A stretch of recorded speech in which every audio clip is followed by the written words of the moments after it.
السلام علیکم، ست شری اکال، میں ہربیت سنگھ اور آپ دیکھ رہے ہیں آپ کا اپنا یوٹیوب چینل۔ ناظرین، آج ہفتے کی صبح ہے اور تازہ ترین اپڈیٹس ہمارے پاس ہیں جو آپ کے ساتھ شیئر کریں۔ سب سے پہلے بات کریں گے شام کی نئی حکومت کی امریکی غلامی بے نقاب، یمن نے CIA کو شکست دے دی۔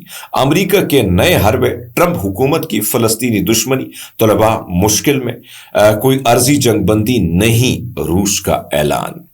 ہماری کوشش ہے کہ مڈل ایسٹ سے جڑی خبریں، دنیا بھر سے جڑی خبریں، کیونکہ پاکستان سے جڑی خبریں تو آپ ملاحظہ فرماتے ہیں، میری کوشش ہوتی ہے کہ پاکستان سے جڑی خبریں جو ہیں وہ بھی میں رات 7 بجے کے ویلاگ میں تو آپ سب کو اپڈیٹ کرتا رہتا ہوں، چونکہ رمضان کا مہینہ ہے اور رمضان کے مہینے میں جو ہے چیزیں میں نے کوشش کی ٹائمنگ چینج کی ہے، لیکن وقت کے ساتھ ساتھ چیزیں بدلیں گے۔ اسی طرح میرے دوستوں سے گزارش ہے کہ میرا ایک پشتو کا چینل بھی ہے جو پشتو زبان میں ہے، اگر آپ پشتو زبان میں بھی چیزیں سمجھنا چاہتے ہیں جو پاکستان، افغانستان، دیگر ممالک سے جڑی خبریں، تو آپ پشتو ہرمیت سنگھ پشتو کو بھی سبسکرائب کر سکتے ہیں۔ شام کے وزیر خارجہ نے اعلان کیا کہ معزول صدر بشار الاسد کے دور میں جمع کیے جانے والے کیمیائی ہتھیاروں کے ذخیرے کو تباہ کر دیا جائے گا۔ انہوں نے یہ عہد بیگ میں کیمیائی ہتھیاروں کی معاونت کی تنظیم OPCW کے سامنے اپنے ایک تاریخی خطاب میں کیا۔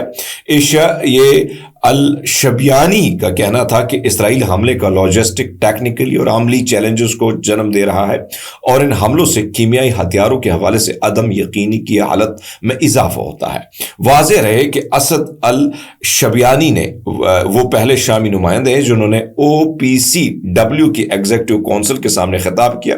شام نے 2013 میں روسی اور امریکی دباؤ کے تحت کیمیائی ہتھیاروں کی معاونت کی تنظیم میں شمولیت پر آمادگی کا اظہار کیا تھا۔ اس کے مقابل امریکہ اور اس کے اتحادیوں کے فضائی حملوں سے وہ بچ سکے۔ اس وقت شام کی سرکاری فوج پر دمشق کے دیہی علاقوں میں کیمیائی ہتھیاروں سے حملہ کرنے کا الزام عائد کیا گیا تھا۔ تو ایک طرف تو یہ صورتحال ہے، کل رات میں نے آپ کو بتایا تھا کہ کس طریقے سے جھڑپیں ہوئی ہیں، کس طریقے سے شام کے اندر حالات خراب ہیں، کس طریقے سے جو ہے مختلف گروہ جو ہیں حکومت اور حکومت کے خلاف ایکٹیو ہو چکے ہیں۔ خانہ جنگی مزید بڑھ سکتی ہے، صورتحال مزید ابتر ہو سکتی ہے۔ تو بھائی صاحب ایک طرف تو یہ ہے، لیکن بہرحال یہ بھی امپورٹنٹ خبر تھی۔ امریکہ یمن کے مالیاتی نیٹ ورکس کا سراغ لگانے سے قاصر ہے۔ یہی وجہ ہے کہ CIA کی کھلی ناکامی کے بعد امریکہ نے انصار اللہ کے مالیاتی نیٹ ورک کے بارے میں معلومات فراہم کرنے پر ایک بڑے مالی انعام کی پیشکش کی ہے۔ یہ پیشکش ایسے وقت میں کی گئی جب امریکہ انتظامیہ کی جانب سے اس گروپ کو غیر ملکی دہشت گرد تنظیم کے طور پر نامزد کیا گیا۔ امریکی محکمہ خارجہ کے انعامات پر برائے انصاف کے پروگرام نے ایک پریس ریلیز میں کہا کہ اگر آپ کے پاس حوثی فائنانسر ساتھیوں یا مالیاتی نیٹ ورک کے بارے میں معلومات ہیں تو ہمیں بھیجیں، آپ $15 ملین تک انعام کے اہل ہو سکتے ہیں۔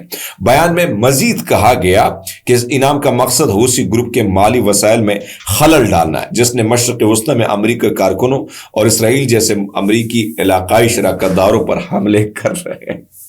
صورتحال آپ کے سامنے ہے دوستو کہ ایک یمن، ایک وہ ہمارے جو ہے نا کرد صاحب وہ کہتے ہیں ایک جرنیل، تو میں سمجھتا ہوں کہ ایک یمن نے جس طریقے سے نکیل ڈالی ہوئی ہے اس سے آپ اندازہ لگا سکتے ہیں کہ صورتحال آپ کے سامنے ہے کہ اس وقت امریکہ کی ٹاپ کلاس کی ایجنسیاں، CIA کے ٹاپ کلاس کی ایجنسیاں، عرب ممالک کی ایجنسیاں اس چیز میں بالکل ناکام دکھائی دیتی ہیں کہ یمن کو فائنانس کون کرتا ہے، کس طریقے سے یہ فنڈنگ آتی، کیا سچویشن ہے۔ اسی پر اب انہوں نے کہا ہے کہ ہم آپ کو $15 ملین بھی دیں گے، لیکن ساتھ ساتھ یہ بھی انہوں نے وعدہ کیا آپ کا نام صیغہ راز رکھا جائے گا۔ تو بے بسی آپ کے سامنے جو ان کے سامنے رکھ رہے ہیں۔ امریکی نیوز ویب سائٹ ایکزیوس نے امریکی محکمہ خارجہ کے سینئر حکام کے حوالے سے اطلاع دی کہ امریکی محکمہ خارجہ مصنوعی ذہانت کا استعمال کرتے ہوئے غیر ملکی طلباء کے ویزے منسوخ کر دے گا جنہیں فلسطینی گروپ حماس کے حامی سمجھا جاتا ہے۔ صدر ڈونلڈ ٹرمپ نے جنوری میں یہود دشمنی کا مقابلہ کرنے کے لیے ایک حکم نامے پر دستخط کیے اور غیر امریکی طلباء کے کالج سے طلباء اور دیگر کو ملک بدر کرنے کا وعدہ کیا تھا جنہوں نے فلسطینی حامی مظاہروں میں حصہ لیا جو غزہ پر اسرائیلی فوجی حملے کے دوران مہینوں سے جاری ہیں۔ ایکزیوس نے اطلاع دی کہ مصنوعی ذہانت سے چلنے والی